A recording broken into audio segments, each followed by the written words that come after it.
Boa noite a todos. É um prazer poder falar de terapia ocupacional, né? Poder divulgar um pouco mais o meu trabalho, que ainda é uma profissão pouco conhecida e tem uma importância enorme na doença de Alzheimer. Então, o tema agora é reabilitação cognitiva. Então, todos falaram um pouquinho sobre os sinais, sintomas, como é o desenvolvimento da doença. A Larissa trouxe muito bem para nós os comportamentos. E chegamos agora no processo da reabilitação. Para iniciar, eu vou dar uma pequena introdução sobre o que é terapia ocupacional, né? Acho que muita gente fica com essa dúvida ainda. Então, é uma profissão que está ligada a diversas áreas, tanto a saúde quanto a educação e a assistência social. Nós estamos trabalhando em diversos locais, instituições e clínicas. A minha prática hoje é em clínica, no atendimento de idosos. Qual que é o nosso foco principal? Né? Manter esse idoso ativo o maior tempo possível, proporcionando maior autonomia e independência. Então, quando eu falo de autonomia, é o meu poder de escolha, o que eu quero, né? O que esse idoso quer? Será que eu escuto? Eu sei entender o que ele ainda quer? Eu deixo ele ter esse poder de escolha? Independência é conseguir realizar suas atividades sozinho, sem auxílio, sem ajuda.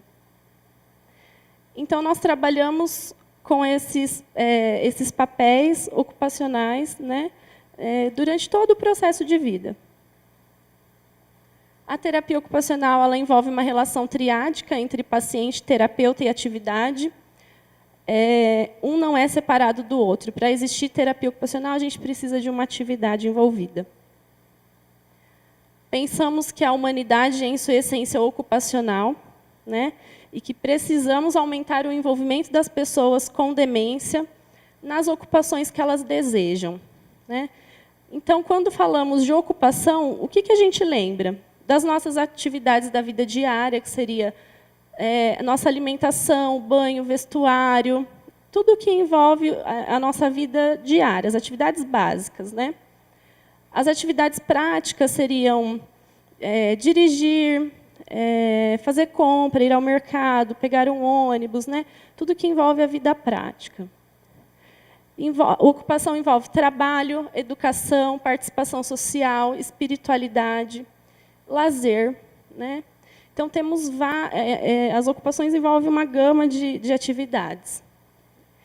Eu acho que todo mundo aqui já teve alguma experiência de ficar muito tempo, ficar um tempo sem uma ocupação que gosta, ou se por qualquer motivo, ou se quebrou um braço, uma perna né, ficou impossibilitado de trabalhar, qual foi a sensação? Né? Então, vamos pensar como que o idoso se sente quando ele fica sem nenhuma atividade, né? Quando ele é privado das suas atividades devido a uma doença. E nós podemos traçar um perfil desse idoso. Então, quando ele chega para a terapia, eu vou traçar um perfil. Quem é esse idoso? O que é significativo para ele? Quais as experiências que ele já teve de vida? Qual era o trabalho que ele tinha? Quais são seus valores, suas crenças? Como estão as suas funções cognitivas e motoras? Normalmente, essas funções já vêm descritas para mim pela avaliação neuropsicológica, né? Então, quando o idoso já com o diagnóstico passou pelo geriatra, passou por uma avaliação neuropsicológica, eu já tenho detalhado quais são essas perdas cognitivas que ele vem apresentando. Quais as atividades que ele ainda consegue realizar? Ele realiza com ajuda? Ele consegue ainda realizar algumas atividades sem auxílio nenhum? Então, eu fico atenta a tudo isso. Né? O que ele precisa no seu dia a dia e o que ele quer. Então, a gente precisa observar tudo isso para traçar um perfil ocupacional desse idoso. E aqui eu vou falar rapidamente, só para descrever, né, as funções cognitivas, que na terapia a gente não vai trabalhar somente a memória, né? São todas essas funções juntas, tudo está interligado. A gente percebe na doença de Alzheimer uma maior alteração de memória, mas nós podemos perceber muitas outras alterações. Na linguagem, né, muitos vão perdendo a capacidade de comunicação, vão falando cada vez menos, muitos perdem a capacidade de ler, né? E tem alterações de pensamento, memória. Função executiva é uma função muito importante, que é a função que nos faz capaz, né, de planejar uma atividade com começo, meio e fim. Conseguir executar uma tarefa, planejar uma tarefa. Por exemplo, eu quero cozinhar, o que eu preciso fazer? O que eu vou cozinhar hoje? Quais as etapas? Então, isso a gente percebe muita dificuldade nos idosos com Alzheimer. Julgamento, atenção, percepção, então, são todas essas funções que a gente vai trabalhar na reabilitação. E o foco da reabilitação cognitiva, né, é facilitar a participação desse idoso no maior número possível de ocupações desejadas durante todo o percurso da doença. Então, na fase inicial, a gente consegue estimular muito mais. Então, quanto antes esse idoso vir para a terapia, maior vai ser o ganho. Por quê? Porque ele ainda tem uma certa independência. Então, se eu estimulo, eu consigo manter ele ativo por mais tempo. Quando ele vem para a gente, já numa fase mais avançada, cada vez mais eu vou ter que simplificar as atividades, as tarefas, tá? E os terapeutas vão oferecer aos idosos um repertório de atividades que vão estimular todas essas funções, como eu já disse. E o objetivo principal sempre é melhorar a qualidade de vida, tanto desse idoso quanto da família, do cuidador, para que não fique sobrecarregado fazendo tudo por ele. Às vezes, ele ainda é capaz de fazer, mas, por uma precaução da família, ela acaba tirando todas as funções desse idoso, né, para prevenir algum acidente, prevenir queda, né, prevenir várias coisas, e às vezes a gente não está ajudando, tirando todas as funções. Às vezes o que precisa é um auxílio nas tarefas, e não tirar as tarefas, né? Então, quais os passos aí da reabilitação, né? A primeira coisa é a avaliação, tanto do geriatra, da neuropsicóloga, aí vem para a minha avaliação de TO.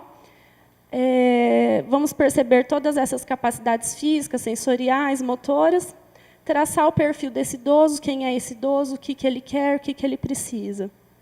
Identificar as habilidades que ainda são preservadas, porque são essas que eu vou estimular mais, né?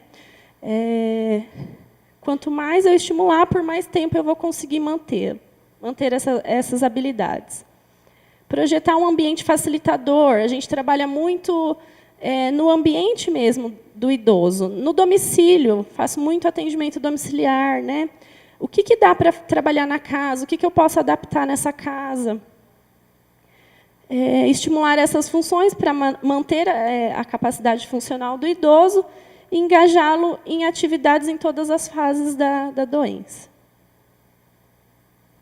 Então, a reabilitação cognitiva ela vai envolver tanto a família quanto a equipe, um ambiente que proporcione maiores estímulos, com segurança, e envolve as ocupações, né? Então, a importância da família estar sempre presente. A reabilitação, o idoso vai participar de uma terapia 1, 2 vezes na semana, por 40, 50 minutos. E depois desse período, né, quem pode estimular? Nada melhor do que a família, que está ali o tempo todo. Então, na terapia, as famílias também aprendem o que elas podem fazer, né? Às vezes, acabam conhecendo habilidades do idoso que não conhecia. E aí a gente vai trabalhando todos juntos. Alguns recursos, eu vou falar rapidamente, algumas estratégias que a gente pode utilizar tanto na terapia quanto em casa, né? A gente pode pensar numa organização de rotina, que é muito importante para a organização mental desse idoso, né? Para uma orientação, tanto no tempo quanto no espaço. Organizar horários de medicação, né? Das atividades básicas de banho, alimentação. Quanto mais rotina ele tiver organizado, melhor vai ser para ele. Podemos estimulá-los com jogos, né? Tem muitos idosos que sempre gostaram de jogar baralho, dominó, e a gente leva essas atividades que são significativas para eles para as terapias. Os jogos eletrônicos estamos utilizando muito agora, os idosos estão tendo contato com o tablet, celular, né? E tem muitos jogos interessantes para estimulação que a gente tem usado. Até várias famílias acabaram comprando tablets para os idosos e eles aprenderam a utilizar, é muito bacana. Trabalhamos bastante com exercícios escritos também, para estimular raciocínio, a linguagem. Atividades manuais para quem gosta, para quem sempre fez. Por exemplo, o artesanato. Ele não precisa estar na terapia para fazer isso. Ele pode estar num curso, né, de artesanato, numa oficina. Mas aqui eu estou colocando essa atividade como importante mantê-la para quem gosta, né?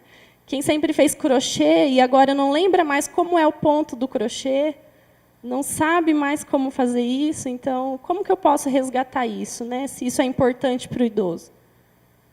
As atividades externas também, fazemos muitos passeios. Quando eu atendo na clínica, eu saio muito da clínica, a gente vai comer pastel, a gente vai jogar boliche, a gente faz várias coisas. Por que isso? É simplesmente sair por sair? Né? Só vou passear com ele por passear? Não. Eu vou estar dando um estímulo do lugar que a gente está, de tentar manter essa autonomia. Que pastel que o senhor quer? O senhor pode escolher. Muitos falam assim para mim, escolhe você. Né? E não é esse o meu objetivo. Eu não vou escolher para ele. Ele tem que ter essa capacidade. Que sabor que você gosta? É de queijo? Então, você que vai escolher. Né? Então, acho importante falar isso, assim, da gente sempre estar escutando o que esse idoso quer, o que ele gosta. Também podemos fazer um treino das atividades da vida diária. No consultório, a gente faz café, pipoca, várias atividades práticas mesmo, mas que estimulando eles a fazerem. Né? E adaptações de rotina, adaptações de materiais, tudo o que for necessário. E aqui eu vou trazer algumas fotos agora de algumas atividades que a gente tem desenvolvido com os idosos. O tablet tem feito muito sucesso com vários jogos de tabuleiro. Né? É muito importante a gente manter o idoso atualizado na data, então a gente sempre orienta a família a estar trabalhando isso com o idoso todos os dias.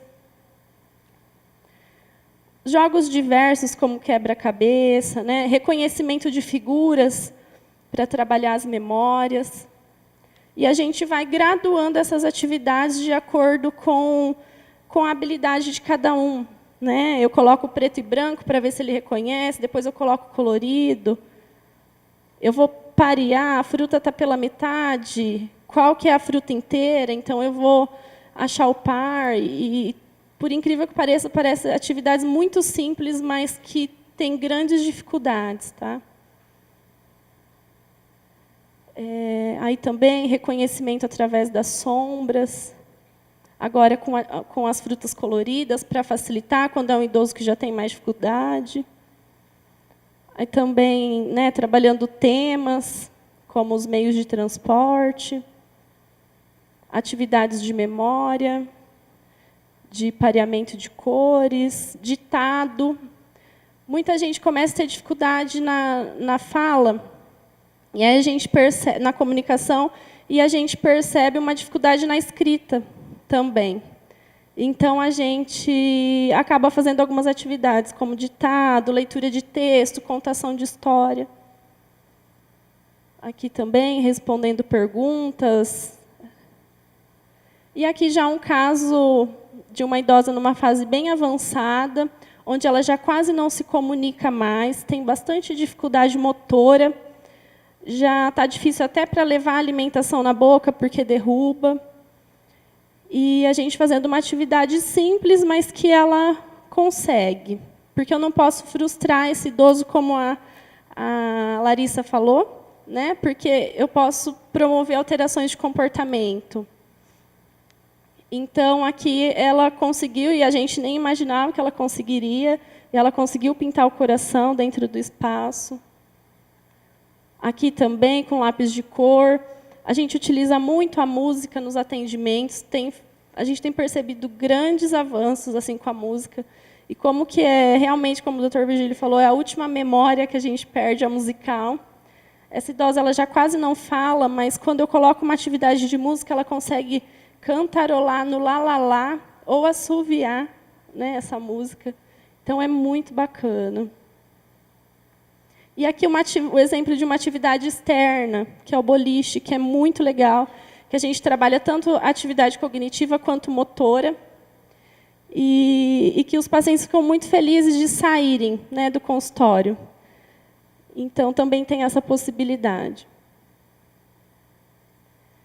E uma frase para encerrar é que não podemos acrescentar dias à nossa vida, mas podemos acrescentar vida aos nossos dias. Então, o que eu peço para vocês é que vocês acrescentem vida ao dia dos seus idosos, né? Tragam atividades que eles gostem.